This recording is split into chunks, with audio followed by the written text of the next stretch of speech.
No, that's what oh, sorry. Yes, I thought I was in the startup Huddle demo. You what? I thought I was in the startup Huddle demo. You are. Am I? Yeah, but you probably just want to join from this too. Oh, so I'm not in this? No, but we're just happy you're here. But actually, why don't you stay up here? Are you sure? Are you sure? You want to stay? Are you sure? Yeah. Okay. We have. I think that's it because the other woman that's supposed to be on the panel. Yeah. Couldn't come at the end, and I just wanted to I'll just- be solid reps from around the world / Okay. also people when. Alright, cool. Sorry. It's about. Okay. You know the answer, Stella. So you're in a startup. Where are you from? Sorry. Hi, sorry. I was in Johannesburg, 2022. Based here. Alessi? Okay. Yeah. And yourself? I'm Chris from Chile. Chile. Yeah. I've always wanted to go there. And how come you've never I don't know, but I've been to Medellin, and I've been to Bogota, Okay. and I've been to Horatio. All right, we're gonna get started. Okay. Welcome everybody. You haven't gone to Argentina. My name is Yuval, and I'm the director of a program called Startup Huddle through Global Entrepreneurship Network. I'm going to give you a 30-second overview of what the program is so that you know and set it up a little bit, and then pass it on to our Huddle organizers from around the world to tell you more about their experience. And then if you're interested in launching a Startup Huddle in your city and in your country, we have another session where we're going to talk to you more about what it's actually like to launch the program. This is more about the impact it's made and like the activity that's going on in these cities so that you get a sense. So just to explain the differentiation between the two panels, or the two sessions. Startup Huddle is a free monthly program run locally, it's city-based, that helps entrepreneurs get the most out of the knowledge and power of their community. So an entrepreneur gets a chance to stand up like I am right now for 6 minutes, share their story, share what's going on with their startup, and then the rest of the time, people just like yourselves get to offer suggestions, give advice, ask questions, make recommendations, share resources. And what we've seen this do, and you'll hear, is just unlock the power of peer networks.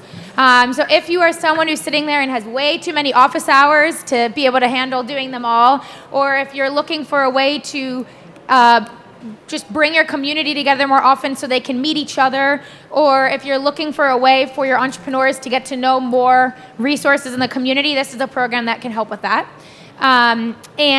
We started Startup Huddle about a year ago at the GEC, and we're in about 45 cities around the world right now. So it's grown really fast this year, and I'm happy to, based on where you are, introduce you to people who are doing the work in your continent or country or region. But we also have American ambassadors that have been running a program called 1 Million Cups that inspired Startup Huddle. 1 Million Cups started in 2014 through the Kauffman Foundation, and it's exactly the same program, but just in the United States. And what started happening is people came to Jen and said, hey, we want to do the thing they're doing in the United States all around the world. Like, we want to do it in Pakistan, in St. Lucia, in Bangladesh. And we said, okay, well, we're going to have to figure out a way to do this outside the United States because people need it, and it's working in the United States. And so last year, we started expanding it outside of the US, but we have American ambassadors that do 1 Million Cups and have been doing it for, some of them, 4 or 5 years, teaching people in other countries how to run Startup Huddles, which is the same program, just a different name. And so today we have our moderator for this panel is Kim, who has hosted her own 1 Million Cups in Conway, Arkansas in the past, and she also manages 32 1 Million Cups in part of the United States. So she has experience helping other chapters launch and also has experience running her own.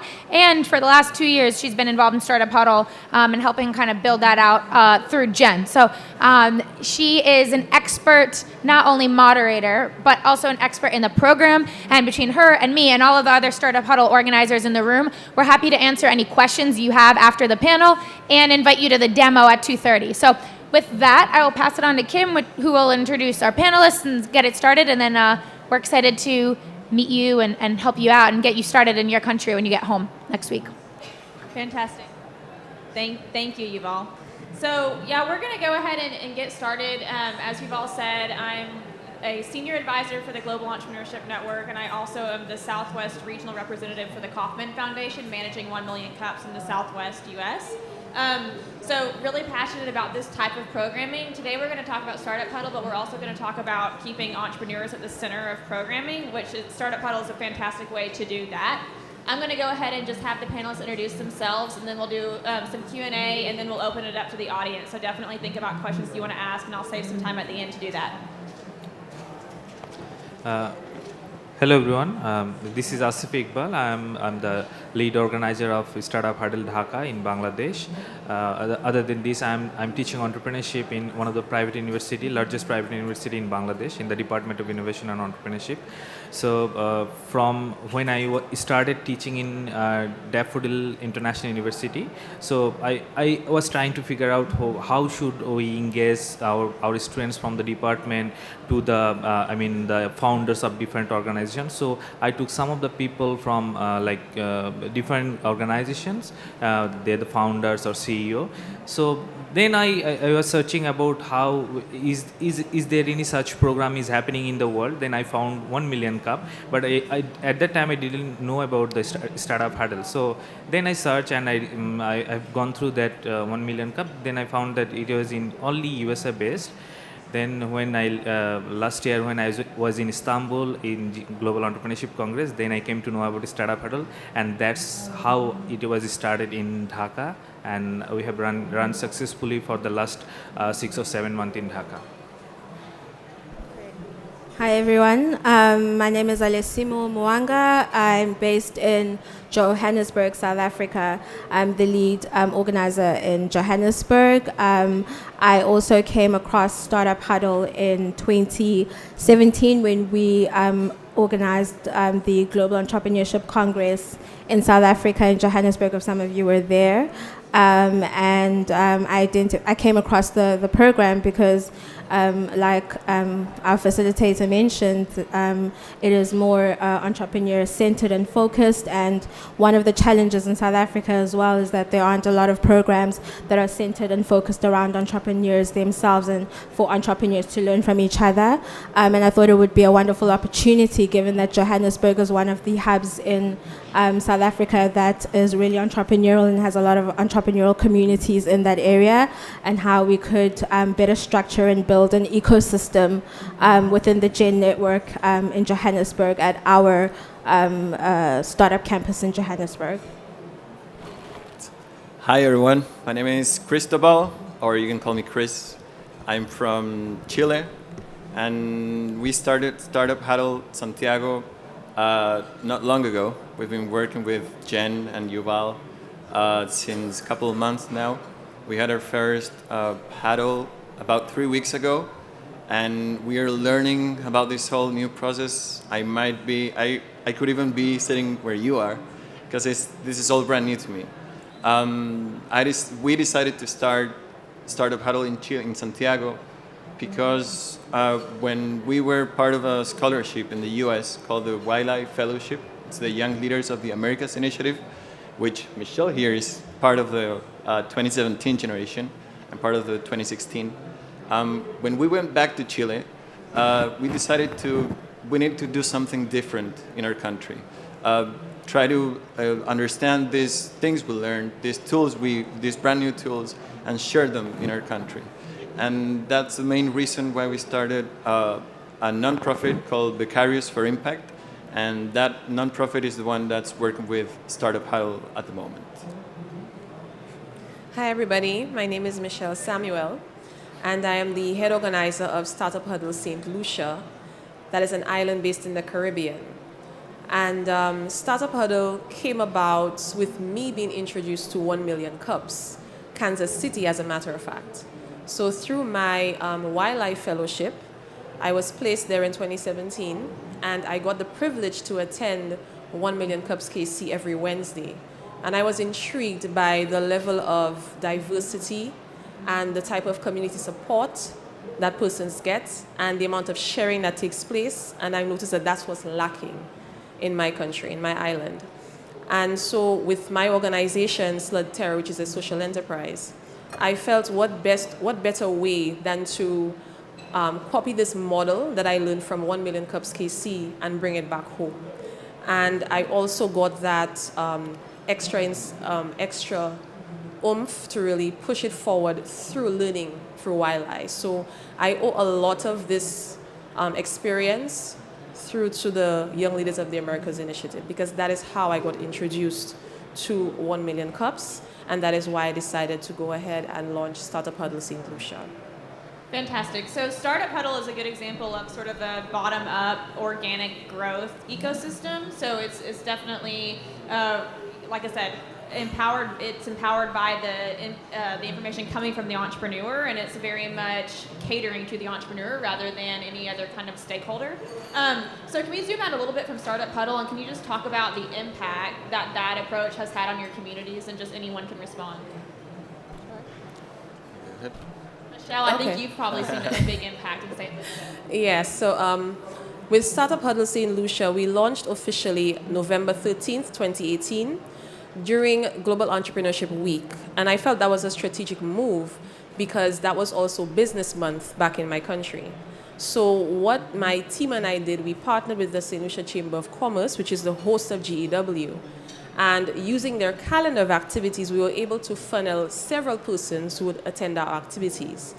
And in addition to that, what I did was I sourced out 2 entrepreneurs who were startups, but were also making some really big strides in their companies. And I felt what better way to sort of maximize that viewership, but to also have key speakers come on board as well. And I was able to connect with a St. Lucian entrepreneur who's also an inventor. And he goes by the name of Joshua Esnard, the inventor of the Cut Buddy. I'm not sure if you guys have ever heard of him. So he agreed to come to St. Lucia and share his success stories with these upcoming entrepreneurs, and agreed to sit on our expert panel. And so at that event, we had a room full of policymakers, entrepreneurs, business owners, including students who were very interested to hear what was this program all about. Why is it different from anything else? And they got to understand that it's mostly about the community, about connecting people. A lot of the times things are happening around you and you have no clue that's going on. Or there is something happening that you may be able to help somebody do and you're not aware. So by those persons coming forward, they were able to understand how they can connect to each other and how they can assist one another. And having those persons share their success stories, and not just successes, their failures and their roadblocks, they can have an understanding that even though I fall, I can still get right back up. All I need is just that support. And so the launch was successful, and we moved swiftly into the first Startup Huddle session, which took place the following day with the 2 presenters. And those 2 presenters, one of which is actually named Johanan Dujo. He's the owner of Algas Organics. And right now, he is making waves around the Caribbean and around the world. He has found a way to transform the sargassum seaweed into a fertilizer that helps plants to grow throughout the season, even through winter. And that's amazing. And through his presentation, he was able to reach certain resources outside of St. Lucia. In addition to what he already tapped into, he got the attention of Startup Huddle Mandura as well. So this was a reach for him. And since then, we've held 7 sessions, each with 2 presenters, with the exception of one for February. And each of these presenters has had a success story since they presented. And that was the impact I was looking for. And this impact moves beyond the shores of St. Lucia. So this is the avenue that I was looking for, to open up to entrepreneurs that there is no such thing as limitation. Okay, so once you can make the right connections, it's possible for you to reach there. Fantastic. And to follow up on that, part of the impetus behind Startup Huddle is to form these inclusive communities of trust, which is huge. And I think this does a fantastic job. That was a great description of how that can be done. But to do a monthly program where the entire mindset during the program is how can we help each other, really does change the face of your entire approach to the ecosystem, but it also changes the face of the ecosystem. So does anyone have a follow-up on just the trust building component of Startup Huddle? Yeah. Sure. With us, it's pretty much the same.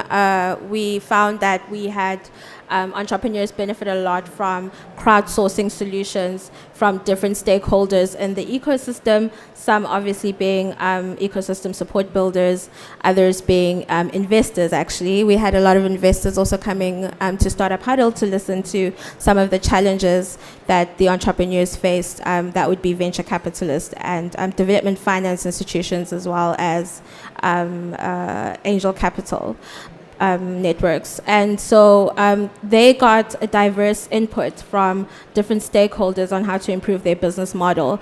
And we created a safe space for them to be able to share their challenges, because oftentimes entrepreneurs feel stigmatized if they're failing. They always have to seem as if they're well put together or know exactly what they're saying. So it was also an opportunity for them to learn how to pitch well as well, or to share their ideas in an improved way as well, from sharing and getting feedback from a diverse community. But it also really assisted with entrepreneurs networking with each other, and they ended up using services from each other. That's some of the outcomes that we experienced from our huddles. Can we talk a little bit about, you've used the term safe space, which I think is really important, especially thinking about how to form a community that's, again, based around the entrepreneur and not the stakeholders. Can one of you follow up on the whole idea of safe space and how to create that through these types of programs? Steps. Okay. Yeah. First thing is, and a bit tell about something, follow up with Michelle. That is, if for the impact factor in Startup Huddle Dhaka, I used to invite diversified of people, like the students, like the mentors, investors like angel or VCs or bankers, to be in my session. So I have done so far 6 or 7 events. So on those events, the employment the amazing thing is employment creation is there, because I have found 5 to 6 people are involved in some of the organization of those who came to as my speaker. Then one of my founder who as the speak in my session got the investment from one bank. So that is one of the success story, other than the collaboration part. And safe space, as you know, Daffodil is I work for Daffodil as a teacher. So for me, it is I have another thing is this Bangladesh Venture Capital and Daffodil Business Incubator. So both for me, both are the places are safe to host the program every month or every week. It can be done. Fantastic. Any other follow up on safe space? Sure. Even though we just started with Startup Huddle, on our Becarios for Impact organization, we had about 20 to 25 workshops during 2018. And I have to say, none of them were like the Startup Huddle we had. Yep. But the whole thing is way different because it's very intimate. And I think that's one of the main advantages of Startup Huddle, is that sometimes we kind of feel lost when we are entrepreneurs, and we might feel that we are left out, or we don't have enough time to speak to someone about our problems, or maybe find solutions with people, with peers. Finally, we are all in the same kind of atmosphere. So Startup Huddle does give you that opportunity to keep talking and networking, same as this whole GEC, but in a smaller scale, in a different chapter. So it's a great opportunity. I just wanted, I couldn't help myself, sorry. I wanted to add one piece about this. So a lot of people that I've spoken to, is Abdikani in here? No, but he was just telling me that one of the things that was really hard at the beginning of his Startup Huddle was that entrepreneurs didn't want to share their idea when they were just getting started. I'm seeing some nods that they were worried that people would steal their idea. I think one of the things that Startup Huddle tries to kind of help people overcome is we're not in a competition. You have your idea, I have my idea. We're all here to help each other grow, and our city is going to be better if we all help each other and not steal ideas. So we really are trying to encourage the sense of not holding your idea inside and not sharing it with people to hide it and make sure that no one steals it, but really going out there and sharing it to open the opportunity for people to help you. Same way that everything that's hard in your life, you're having a hard time, emotionally, you have a therapist. You're having a hard time in school, you get a tutor. You're having a hard time with your business, you share it, and then people come and offer advice and support, and the only way to get help is to share what's going on and share your problems. So I think Startup Huddle in a more you were saying intimate way is about being open to sharing challenges and then kind of letting the community stand up and say, I can help with that, I know the answer, and not being worried that people are going to steal your idea, but being excited about the potential ideas that people might bring to the table when you share. So if you're in a city that's having trouble with getting people to collaborate because they're worried about idea stealing, then we can talk about this potentially being a way to solve that. Follow up on that. So there is something, you use the word intimate, which I really like, because again, it's sort of this safe space. In America, 1 Million Cups is actually run weekly, where startup huddles are mostly run monthly. But people in America oftentimes call this church for entrepreneurs, because you get so much in the mindset of this is like my place with my people that I go every single week, and it could also be a monthly phenomenon. But can you talk about, so something else that's really powerful about this program is it's a good entryway to entrepreneurial ecosystem building. So we use that phrase a lot, and I know it sounds really vague, but how do you get all these players involved? How do you get them all working together as a network? And how do you get it with the entrepreneur at the forefront? Something beautiful about Startup Huddle is that it's run by volunteer organizers. So we recommend that you get lots of different kinds of stakeholders involved, maybe people who wouldn't necessarily understand what you're doing, but you ask them to be part of this organizing team, which kind of forces them to get involved. So chambers of commerce, banks, policymakers, etc. So I just want to talk a little bit about if you have seen this as an entryway into ecosystem building or your local ecosystem, and kind of if any takeaways from that. Yeah, sure. So for me, it was exactly that. Fortunately, we had been Global Entrepreneurship Week hosts in South Africa. So we already had some of the partners already that we could reach out to, but it was an opportunity to extend ourselves to new partners and new ecosystem stakeholders to get more involved in an entrepreneurship program. And they were really excited about how different this program was from a bottom to top approach, and so it was actually very easy for me to engage with them to assist with organizing the events, but also we looked at a theme as well that would help with entrepreneurs that wanted to present their challenges or pitch for 3 minutes, and that's what really helped to get input from different stakeholders. But also the most important thing was involving entrepreneurs in that process, because they're the ones that obviously face those challenges, and that's what also actually created those safe spaces and intimate moments that you mentioned. So I think if you already have a community, start from there. But if you don't have a community, it's really easy to get them involved if you get them involved from the process from the beginning. Fantastic. Any follow-up on that? Yeah, well, in terms of ecosystem building, what I decided to do, my approach to it was, again, through my partnership with the Chamber of Commerce, who already had over 40 different corporate partners. I was able to tap into those existing resources. So it sort of eliminated the duplication of efforts on my end, and it also allowed them to see a structure that was proven, because this is something that has been successful in the US for several years, and it is simply being adopted in a local setting, in a national setting.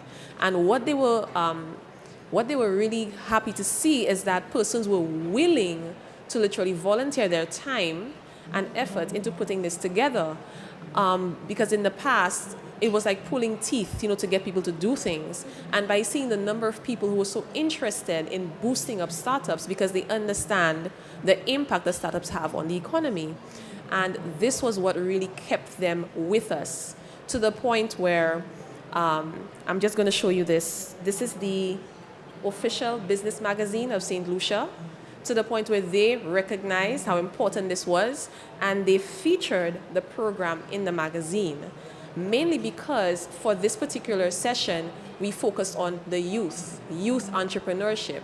And at this time, and again, timing is very key, at this time, persons were really looking at how do we get the young people involved in things if there's not really jobs out there at this point? How do we get them to tap into using their existing talent and skills to make something of themselves?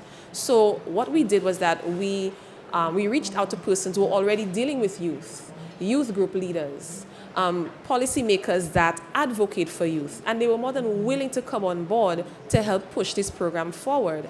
And by us doing that, the program grew faster than we expected it to.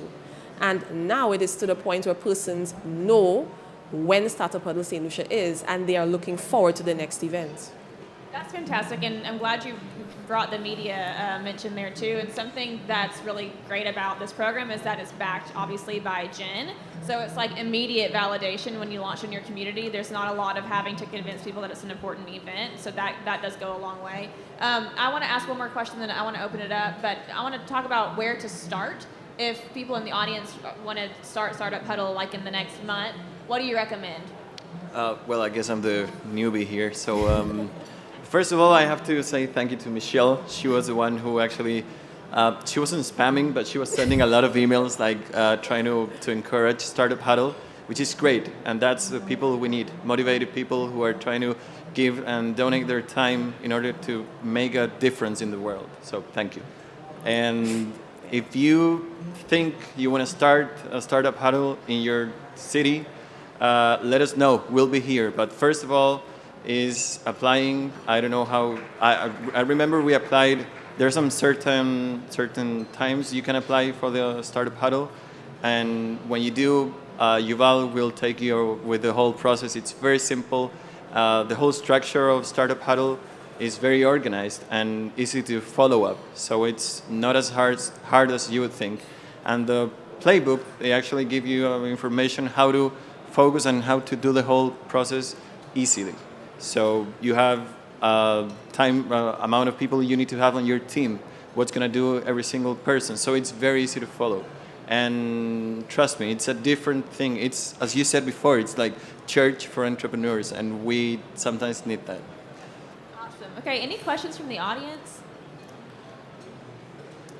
Questions about Startup Huddle? Yeah. I'll repeat the question. How are you doing the outreach to bring attendees to Startup Huddle? I guess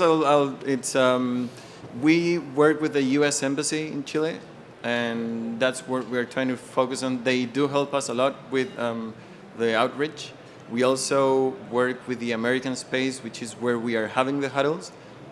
It's part of the, it's not part of the U.S. Embassy, but it's an American-related organization, and they are doing the outreach too.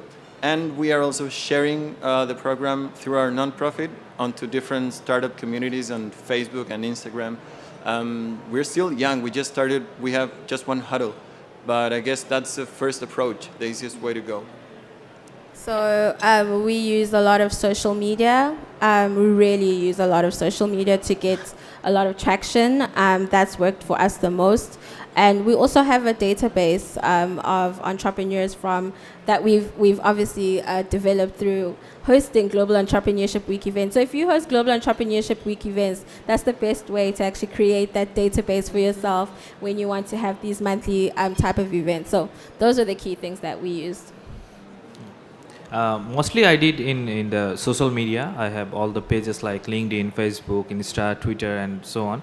So other than these, when I started promoting those events, I used to mail the investors, I mean VCs, and some of the bankers there, so that they will know about the program and they will come in my events. And some of the mentors who are mentoring some of the startups or entrepreneurs to build their business, so they used to come in my event through social media or through email. This is the main key to outreach them.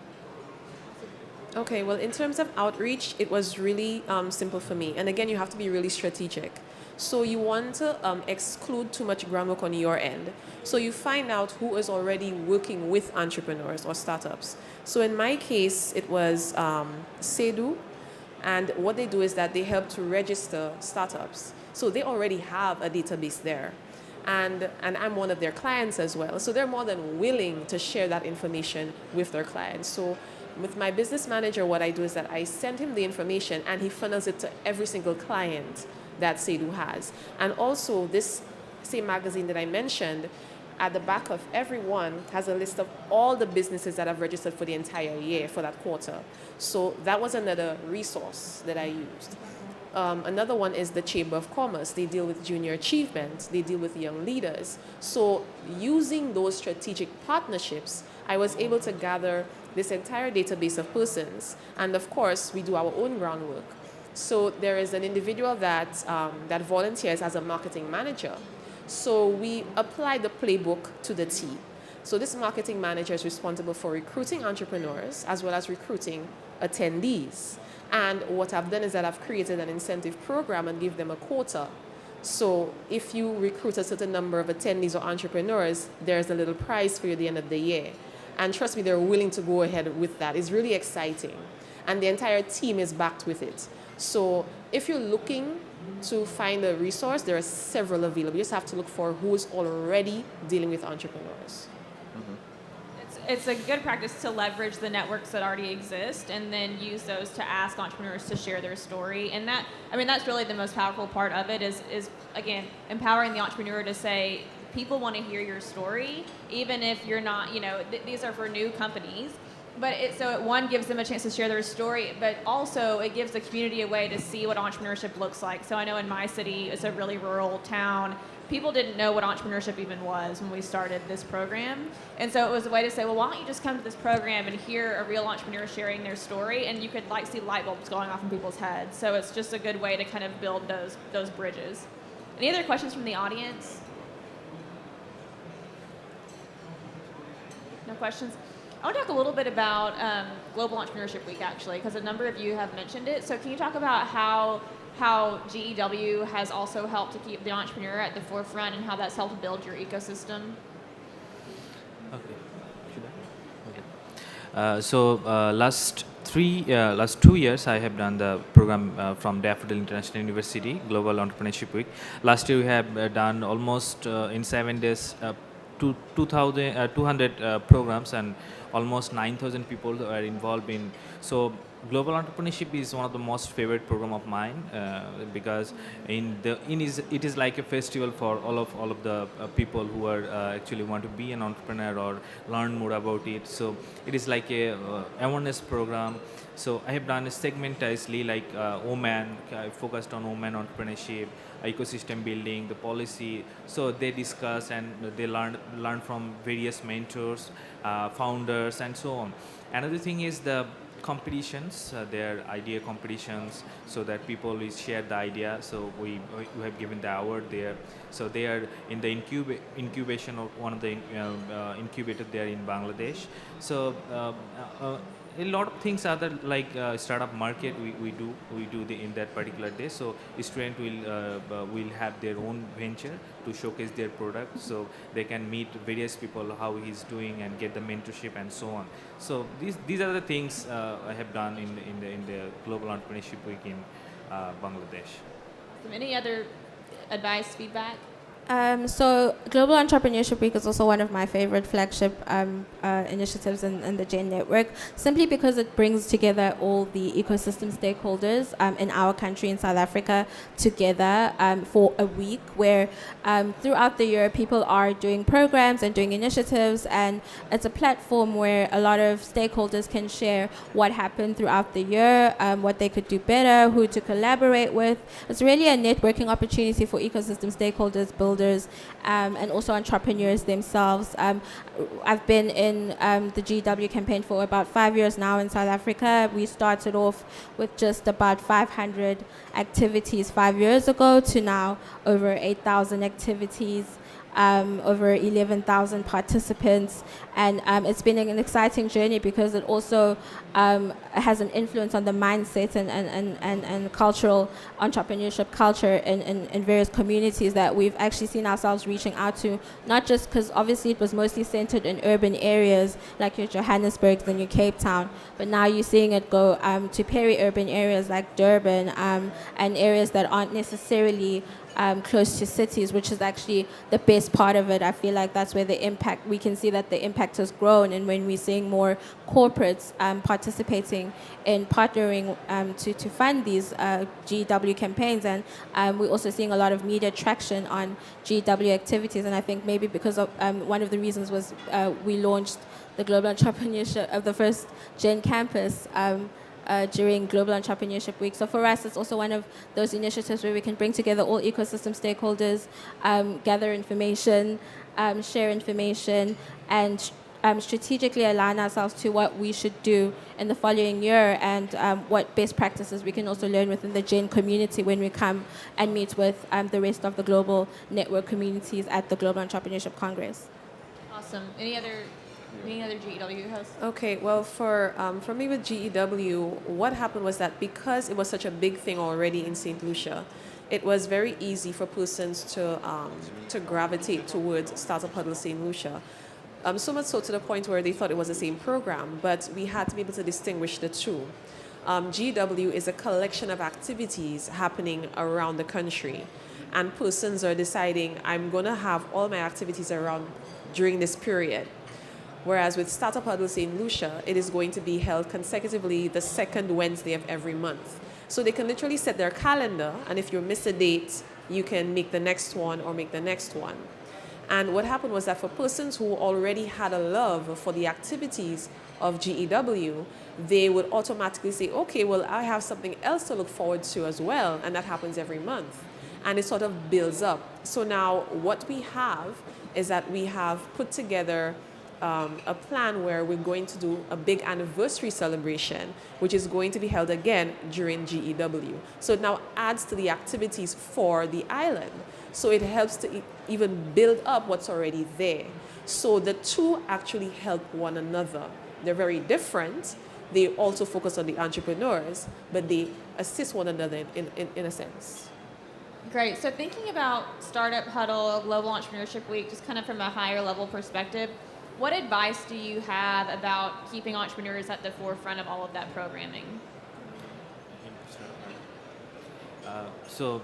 What happened in my time, my country or Startup Huddle, so I used to take that founders from any organization whose age is 25 to 35, so people who is actually students level, so they used to listen to the younger people most, I found, so that I asked them to come for the awareness, so they feel confident about, like, if that guy is youngest enough to do something by him, so why not I will start my own as well. So they will just listen to him. And another thing is I used to focus on the challenges and failures happened in his or her business while he is doing his business. So that could feel them another thing that, oh, he failed but he didn't stop there and move on. So that is another motivation the participants of Startup Huddle found in my session. And just a quick follow-up, because I have heard that a lot this GEC, is that a lot of cultures don't embrace the failure. And I do think, or maybe if you can weigh in on this, is that something that you've seen Startup Huddle help with, is kind of reframing what failure and pivoting looks like?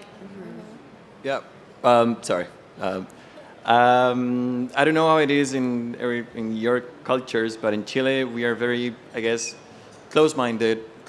We don't want to share our opinions, as Yuval said, our inventions, our ideas, and because we fear that someone's gonna take this idea and do it themselves. But I guess the best part, the good part about Startup Huddle is that it helps open up this whole process. And sometimes it might be a little bit forced from the speaker. The first one we had, the speaker actually would say, like, okay, you have an idea, go ahead, tell me. So let's share. And even though he felt a little bit nervous, the person who was being asked, it did help. And afterwards, you could see that that person was talking about his idea with different people who were there at the networking event. So sometimes you need a little bit of a push in order to make this follow through, and it does help a lot. Any other feedback on the paradigm shift that can occur with this type of programming?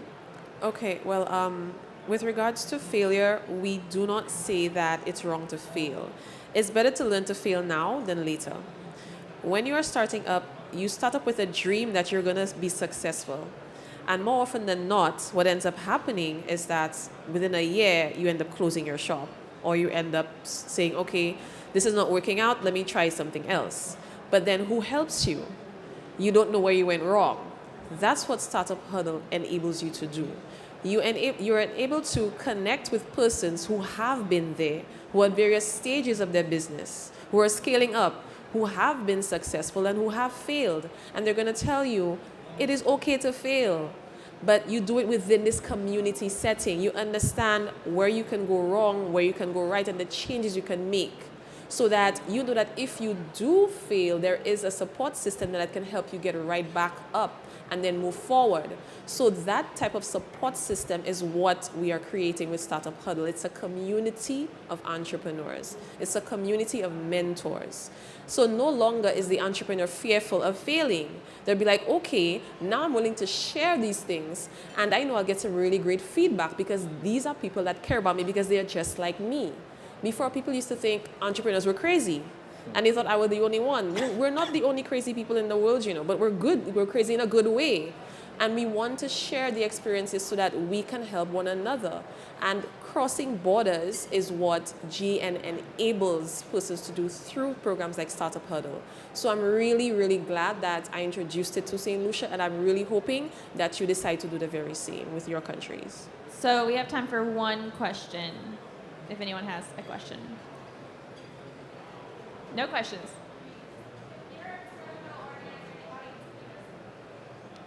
Raise your hand if you're a Startup Huddle organizer.